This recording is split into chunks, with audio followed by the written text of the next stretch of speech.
संस्कृति को समझना है ना, तो उसके मेलों में घूमना सबसे अच्छा तरीका है। ये सिर्फ उत्सव नहीं है, ये तो इस राज्य की धड़कन है। और हाँ, जब बात आती है प्रतियोगी परीक्षाओं की, तब तो ये मेले स्कोरिंग टॉपिक्स बन जाते हैं। तो चलिए आज इन मेलों के वो राज खोलते हैं जो एग्जाम में आपकी सफलता की गारंटी बन सकते हैं। चलिए शुरू करने से पहले एक छोटा सा टेस्ट हो जाए। क्या आप बता सकते हैं कि भारत का दूसरा सबसे बड़ा पशु मेला यानी ददरी मेला किस महान ऋषि से जुड़ा हुआ है? अगर जवाब सोचने में थोड़ा भी टाइम लगाना तो कोई बात नहीं, आज के बाद ऐसे हर सवाल का जवाब एकदम जुबान पर होगा। ये जानकारी यूपीपीएससी से लेकर पुलिस भर्ती तक हर एग्जाम के लिए बहुत ही जरूरी है। ठीक है, तो फिर शुरुआत करते हैं सबसे भव्य, सबसे बड़े मेले से, कुंभ। देखिए, ये सिर्फ एक मेला नहीं है, ये तो आस्था का एक महासागर है जहां करोड़ों लोग एक साथ डुबकी लगाते हैं। इसकी विशालता का अंदाजा लगाना भी मुश्किल है और शायद इसीलिए ये एग्जाम सेट करने वालों का सबसे पसंदीदा टॉपिक है। जरा इस स्लाइड पर एक नजर डालिए। जगह है प्रयागराज। यहाँ गंगा, यमुना और अदृश्य सरस्वती का पवित्र संगम होता है। सोचकर देखिए वो दृश्य जहां लाखों साधु संतों के शाही स्नान के लिए अखाड़े निकलते हैं। ये सिर्फ फैक्ट्स नहीं है, ये वो की पॉइंट्स हैं जो सीधे सीधे परीक्षा में पूछे जाते हैं। संगम कहाँ है, कौन कौन सी नदियां हैं और इसकी सबसे खास बात क्या है? अब देखिए, इस स्लाइड में जो टाइमलाइन है ना, यहां अक्सर लोग गलती कर बैठते हैं। इसको बिल्कुल सिंपल तरीके से समझते हैं। हर साल लगने वाला माघ मेला समझ लीजिए एक तरह की प्रैक्टिस है। फिर हर 6 साल में होता है अर्ध कुंभ, जो एक बड़ा आयोजन है। और हर 12 साल में जो महाकुंभ लगता है वो तो आस्था का शिखर है। तो ये क्रम 1, 6 और 12, बस इसे दिमाग में बैठा लेना है। चलिए, कुंभ की बात तो हो गई, अब कुछ और जरूरी मेलों की तरफ बढ़ते हैं और इन्हें याद करने के लिए मैं आपके साथ कुछ मजेदार ट्रिक्स शेयर करूंगा। ये ऐसी ट्रिक्स हैं जो एग्जाम के प्रेशर में भी आपको सही जवाब तक पहुंचा देंगी। तो तैयार हो जाइए, अब हम फैक्ट्स को कहानियों से जोड़ने वाले हैं। तो पहला है देवा शरीफ मेला। ये मेला हिंदू मुस्लिम एकता की एक बहुत ही शानदार मिसाल है। अच्छा, इसे याद रखने की ट्रिक क्या है? सीधी सी बात है, जो शरीफ लोग होते हैं उनसे मिलने का मन बार बार करता है। बस शरीफ से देवा शरीफ और बार बार से बाराबंकी, हो गया याद। अगला है गोला गोकरनाथ मेला। ये श्रावण के महीने में शिव भक्तों के लिए बहुत खास होता है। अब इसकी ट्रिक सुनिए। खीर में जब नारियल का गोला पड़ता है तो उसका स्वाद लाख गुना बढ़ जाता है ना? तो गोला से गोला गोकरनाथ और खीर से लखीमपुर खीरी। अब बात करते हैं खिचड़ी मेले की, जो मकर संक्रांति पर गोरखपुर में लगता है। यहां की ट्रिक तो और भी मजेदार है। खिचड़ी का असली मजा तो गाय के घी के बिना आता ही नहीं। तो खिचड़ी में गो मतलब गाय का घी और गो से बन गया गोरखपुर। कालिंजर का किला, ये तो अपने आप में इतिहास का एक खजाना है और यहीं लगता है कालिंजर मेला। इसकी ट्रिक तो बहुत ही सीधी है। कोई भी बंदा या तो काला होता है या गोरा, तो काला से कालिंजर और बंदा से बांदा, एकदम परफेक्ट कनेक्शन है। चलिए फटाफट 2 और ट्रिक्स देख लेते हैं। पहला, सोरौन मेला। सोचिए, अपने सारे मेले घूम लिए और अब मन में आ रहा है काश एक और घूम पाते। तो सारे से सोरौन और काश से कासगंज। दूसरा, ददरी मेला, जो एक बहुत बड़ा पशु मेला है। ट्रिक है, किसी ने दादागिरी दिखाई तो सामने वाले ने कहा तेरी बलि चढ़ा दूंगा। तो दादागिरी से ददरी और बलि से बलिया। अब उस मेले की बात करते हैं जो अपनी एक बिल्कुल अलग पहचान के लिए जाना जाता है, बटेश्वर का पशु मेला। ये सिर्फ एक मेला नहीं है, बल्कि ग्रामीण अर्थव्यवस्था और परंपरा का एक बहुत बड़ा सेंटर है, जहां हजारों जानवरों की खरीद फरोख्त होती है। ये स्लाइड बटेश्वर मेले की पूरी कहानी बता देती है। ये आगरा में यमुना नदी के किनारे लगता है और इसकी सबसे बड़ी खासियत है इसका पशु व्यापार, खासकर घोड़ों और ऊंटों का। बस एक बार यमुना किनारे का वो नज़ारा सोच कर देखिए। यही सब खासियतें इसे परीक्षा के लिए एक हॉट टॉपिक बना देती हैं।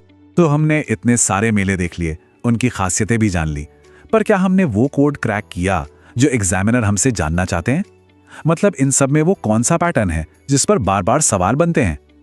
चलिए अब उसे डिकोड करते हैं। और ये रहा सफलता का सूत्र। यकीन मानिए 90% से ज्यादा सवाल इसी एक फॉर्मूले पर टिके होते हैं।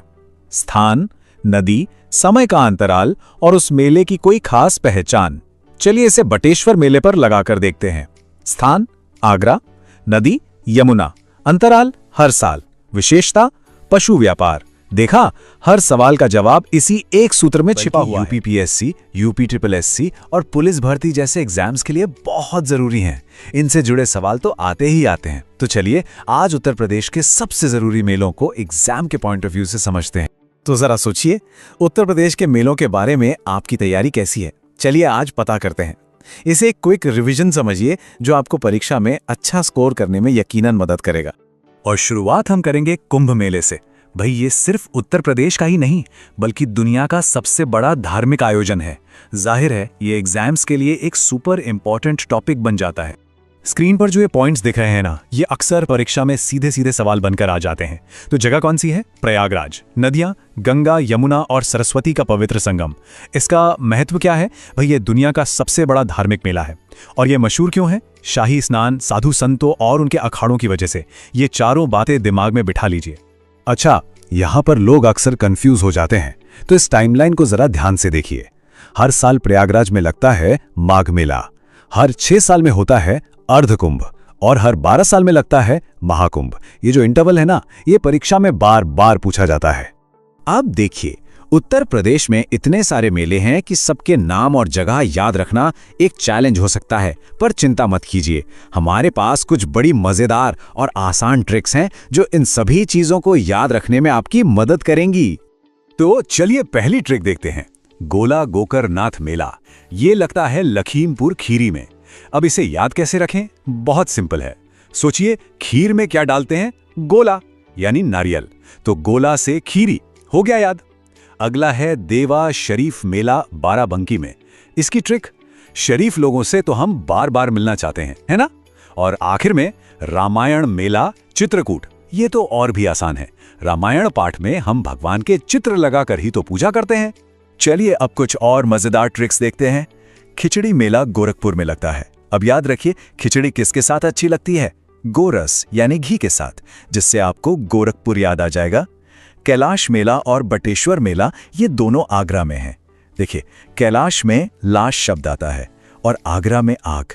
तो जहां आग है वहां लाश मिलने की बात से आप इसे जोड़ सकते हैं। और इसी तरह बटेश्वर में स्वर शब्द आता है और जब किसी का स्वर बढ़ जाता है तो गले में आग जैसी जलन होती है। सिंपल। हमारी अगली ट्रिक है सैयद सलार मेले के लिए, जो बहराइच में है। इसे आप शायद सरकार बहरी हो गई है इस लाइन से याद रख सकते हैं। फिर आता है शाकंबरी देवी मेला सहारनपुर में। ट्रिक क्या है? शाकाहारी लोगों की तो सब सराहना करते हैं। और गोविंद साहब मेला, ये है अंबेडकर नगर में। इसको याद रखने का तरीका, साहब लोग एम्बेसडर गाड़ी में चलते हैं। कुछ मेले ऐसे होते हैं जो अपनी खास पहचान की वजह से परीक्षा के लिए बहुत बहुत महत्वपूर्ण हो जाते हैं। उन्हीं में से एक है बटेश्वर का प्रसिद्ध पशु मेला। तो चलिए इस पे जरा एक खास नजर डालते हैं। देखिए, बटेश्वर मेले से जुड़े ये जो खास फैक्ट्स हैं, ये सभी परीक्षा में पूछे जा सकते हैं। पहली बात, इसकी जगह है आगरा। दूसरी, ये यमुना नदी के तट पर लगता है। तीसरी और सबसे जरूरी बात, ये उत्तर प्रदेश का सबसे प्रसिद्ध पशु मेला है। और चौथी, इसकी मुख्य विशेषता है पशुओं का व्यापार, जो इसे एक जरूरी इकोनॉमिक सेंटर भी बनाता है। तो अब तक हमने इतने सारे मेले देख लिए, लेकिन इन सब से एक पैटर्न उभर कर सामने आता है। और अगर आपने इस पैटर्न को पकड़ लिया तो यकीन मानिए, मेलों से जुड़ा कोई भी सवाल आपको मुश्किल नहीं लगेगा। तो यहां है वो सबसे जरूरी बात। समझिए, ये एक तरह का एग्जाम हैक है। मेलों से जुड़े लगभग 90% सवाल सिर्फ 4 चीजों के इर्द गिर्द घूमते हैं। पहला, मेला लगता कहाँ है। दूसरा, किस नदी के किनारे है। तीसरा, कितने साल में लगता है, मतलब उसका इंटरवल क्या है। और चौथा, उसकी सबसे खास बात क्या है। बस अगर हर मेले के बारे में ये 4 पॉइंट्स आपने पक्के कर लिए तो समझिए आपकी तैयारी एकदम सॉलिड है। और हाँ, आखिर में ये याद रखना बहुत जरूरी है कि ये मेले सिर्फ परीक्षा के कुछ नंबर नहीं हैं। ये तो उत्तर प्रदेश की संस्कृति, उसकी आस्था और सामाजिक जीवन की धड़कन है। इनको समझना मतलब प्रदेश की आत्मा को समझना है। तो अगली बार जब किसी मेले के बारे में पढ़ें तो उसे सिर्फ एक फैक्ट की तरह नहीं, बल्कि एक जीती जागती परंपरा के रूप में देखें।